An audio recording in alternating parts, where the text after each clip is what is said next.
Okay, for those of you who aren't new, like I said, I used to do the Sunday morning boot review, and I've moved that tentatively to Fridays now, just to get the boots out for the weekend views, so that more of you can see them sooner or whatever. Um, this was, I guess, supposed to be the grand finale for the Moc-Tober, but I've had to move it up because of some shipping issues or whatever. I did not, for budget reasons, I did not get the LL Bean Upland Kangaroo leather boots. Again,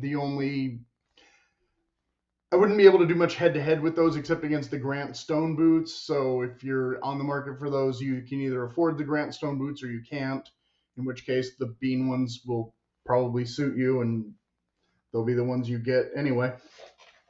Whereas some of the other boots I want to add, not in the price range of these boots, so maybe a little more affordable, maybe a little more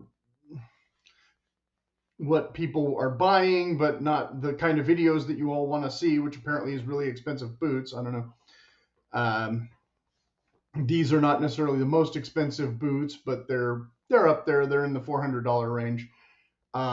They might have some seconds or defects editions that they put out for in the $300 range. Or I think they might offer custom options because you might want to get like a more exotic leather or the taller shaft height or something. I don't know. I've never contacted them and tried to negotiate that kind of thing because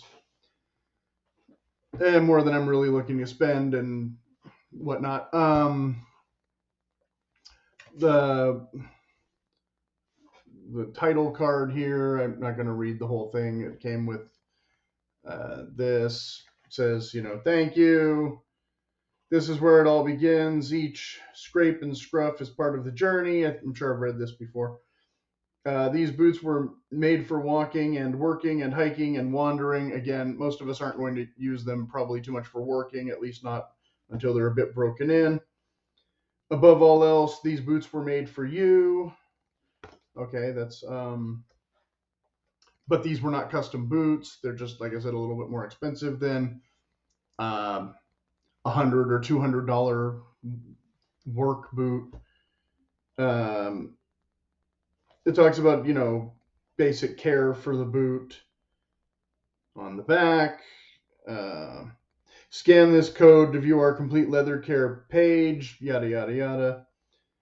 So again, not, information probably found on the website. They did come with regular-ish laces and the leather laces, which I'll probably try the leather laces first just for the look of them. But I have not done that yet, and I hate doing unboxing videos. For those of you who haven't tuned in before, you'll probably never see that. These ones 20 last, and they do have two colors available currently on the site. One was the Gray Asmonda, which is a boot I have that color in a different boot that I really do like that leather, but again, for budget reasons, not going to be getting that one this time around because I already have these. And then they had some other bison ones and things, but it looks like they're all sold out. And there was one, I forget if it was the Gray Asmonda or the Ox Blood. One of them, it looks like they're almost sold out already, but they do have my size. But again, too late. So without ado, further or otherwise, we have this time it's an actual Vibram or Vibram sole, not their own in-house brand. And I don't know if that's going to be consistent on every single one. Again, we have the not quite, the stitching goes around, but this kind of welt feature ends before the heel. We don't have a pull tab. We don't have the taller shaft. We do have two speed hooks. We do have the leather tongue with the rough out. It's a little bit thicker than some of their other ones that I have. I don't know if that's hit or miss or if they've just gotten a bit cheaper. We have this, kind of pretty thick, I don't know, seam, I guess you'd call it. We have the basically rough out in there. What you can see of it. The insole, I'm sure, is leather. I don't know how much you can actually see, but it feels like leather. Don't know if there's a shank. I assume there might be. This looks very much like it's a true moccasin toe with the 2-piece sewed on there. That looks like a leather seam, not just a fake stitch like the Wolverines or the Thoroughgoods or the Red Wings would be this. Most of the other less expensive brands would be ornamental. You've got this going on. Usually with a tongue like this, a lot of the companies will have like a kilty thing or an insert here. This doesn't come with an insert, but this leather's a bit thicker, like I said, than some of the other gusset leathers or materials where you would maybe want that to prevent abrasion and whatnot. On this, I don't know that you would need it necessarily, except to preserve the look of the leather. Again, how much these are, resold and reworn.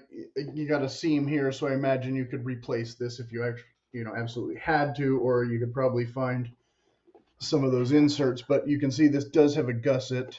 It's not just a loose tongue.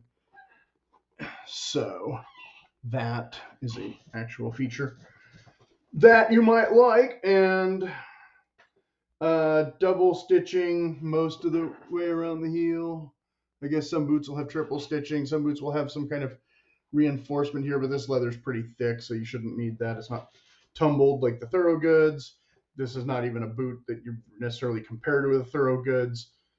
Maybe compared to the Red Wings. It's a soft toe. It's not a steel toe.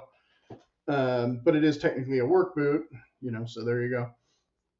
Again, a boot that I'll baby before I put it to work. I've seen other channels where the guys go out and intentionally beat them up to prove that the expensive leather can take it. It's like, well, yeah, it's leather, but why would you do that to a boot that costs more than $200? I don't know. Just show the other one to show that there's two. I expect basically symmetry here.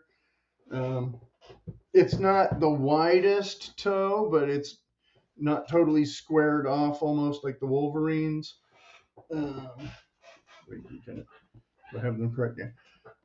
So a little asymmetry going on here, maybe a tiny. My camera is kind of oblong. So a little pointier maybe on the left one. So I don't know if these were seconds or not. I don't remember if I got a discount or what when I got them. They're not, but they're not exactly literal clones of each other, which with handmade boots you would expect because they're not, machine done or whatever. Is this the one I showed first or second? I think this is the second. So yeah, a little bit more rounded here. That one a little more pointy, but basically, leather and leather. Mostly leather. And I would say this brand, unlike some, definitely runs true to size.